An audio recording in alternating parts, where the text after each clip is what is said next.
Parikshi পঞ্চায়েতর Congress committee পক্ষর গতকাল সন্ধ্যায় যুক্ত 2 বার্ষিক পরীক্ষার সর্বোচ্চ নম্বর রক্ষি বিজ্ঞান বর্গরে উত্তীর্ণ হয়ে দশীপুর গ্রামর ছাত্র আরিয়ান আলী খানকে সম্বর্ধনা প্রদান করা যাইছি।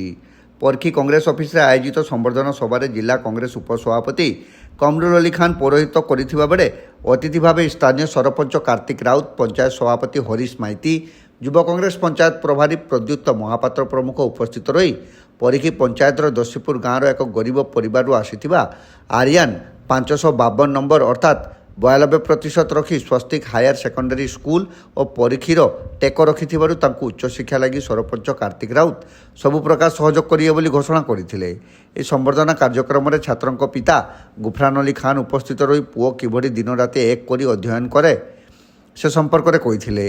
ছাত্র জনক ভবিষ্যতের অধ্যাপনা বৃত্তি আপনাইবাকু লক্ষ্য রখিথিবা কইছন্তি।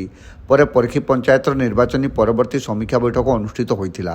উক্ত সমীক্ষা বৈঠকরে বহু কংগ্রেস কর্মী উপস্থিত রইଥିଲେ। দেখন্তু পরীক্ষী ভଳି জায়গায় এপরি 92% মার্ক রখিবা প্রথম থর এটা +2 সাইন্সরে আমি বহুত গর্বিত পরীক্ষীবাসী এবং আম পঞ্চায়েত भी बहुत গর্বিত এপরি পিলাକୁ পাই। ମୁଁ ତାର ଉଜ୍ଜଳ ଭବିଷ୍ୟତ କାମନା କରୁଛି। ସେ ପିଲାଟି ଯେମିତି ଭବିଷ୍ୟତରେ ଭଲ ନମ୍ବର ରଖି ଆଗକୁ ଆଗେଇ ଚାଲୁ। ନିଶ୍ଚିତ ମୋ ପାରୁ ପର୍ଯ୍ୟନ୍ତ ତଥା ଆମେ ସଂଗଠନ ତରଫରୁ ବି ମଧ୍ୟ ନିଶ୍ଚିତ ସହଯୋଗ କରିବୁ। ତାଙ୍କ ଯଦି କୌଣସି ଅସୁବିଧା ପଡ଼େ ଆମ ସହିତ ଯୋଗାଯୋଗ କରନ୍ତି, ଆମେ ନିଶ୍ଚିତ ସହଯୋଗର ହାତ ବଢ଼େଇବୁ। ଏମିତିରେ ବି ଆମେ ସବୁ କ୍ଷେତ୍ରରେ ପରୀକ୍ଷା କଂଗ୍ରେସ ସମସ୍ତଙ୍କୁ ସହଯୋଗ ଆଜି ପର୍ଯ୍ୟନ୍ତ କରିଆସିଛି। ତେଣୁ ଏଥିରେ ଦ୍ୱିମତ ନାହିଁ, ନିଶ୍ଚିତ ଆମେ ସହଯୋଗର ହାତ ବଢ଼େଇବୁ। ये ହେଉଛି କଂଗ୍ରେସର ଚିନ୍ତାଧାରା। କଂଗ୍ରେସର ଯେଉଁ ଆଜି ବୈଠକ ସମୀକ୍ଷା ବୈଠକ ଗତ ନିର୍ବାଚନ ପରେ ଆମର ଏ ପ୍ରଥମ ବୈଠକ, ସେହି ବୈଠକରେ ଆମେ ରଖିଛୁ ଯେ ପରୀକ୍ଷୀ ଗ୍ରାମ ପଞ୍ଚାୟତର ଜଣେ ଉଜ୍ଜଳ ତାରକା, ପରୀକ୍ଷୀର ଭବିଷ୍ୟତ ତଥା ଆମ ରାଜ୍ୟ ପାଇଁ ଦେଶ ପାଇଁ ଜଣେ ଉଦୀୟମାନ ଯୁବକ ଯିଏକି ସ୍ୱସ୍ତିକ ରେସିଡେନ୍ସିଆଲ୍ କଲେଜରୁ +2 ସାଇନ୍ସରେ 92% ମାର୍କ ରଖି ଉତ୍ତୀର୍ଣ୍ଣ ହୋଇଛନ୍ତି ଏବଂ କଲେଜର ଟପର ମଧ୍ୟ ହୋଇଛନ୍ତି।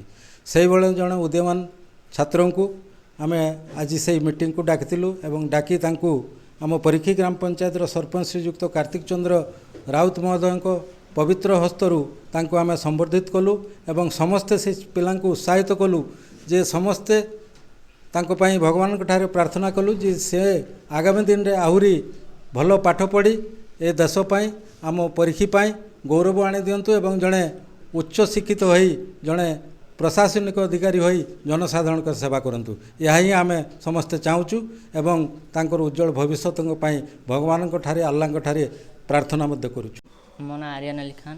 ମୁଁ ବାଲେଶ୍ୱରରେ ସ୍ୱସ୍ତିକ ହାୟର ସେକେଣ୍ଡାରୀ ସ୍କୁଲରେ +2 ସାଇନ୍ସରେ ପଢ଼ୁଥିଲି।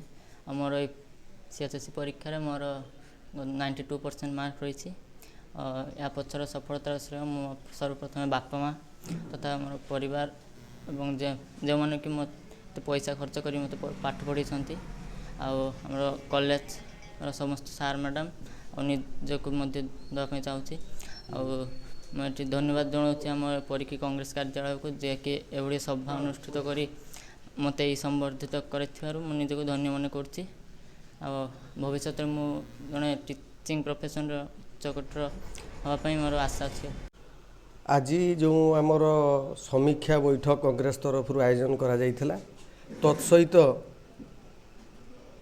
ଏ ପରୀକ୍ଷୀ ଗ୍ରାମ ପଞ୍ଚାୟତର ଜଣେ ଯୁବ ଭବିଷ୍ୟତ ଯିଏକି ସ୍ୱସ୍ତିକ ରେସିଡେନ୍ସିଆଲ୍ କଲେଜରୁ ଯୁକ୍ତ 2 ବିଜ୍ଞାନରେ 92% ମାର୍କ ରଖି ଉତ୍ତୀର୍ଣ୍ଣ ହୋଇଥିଲେ।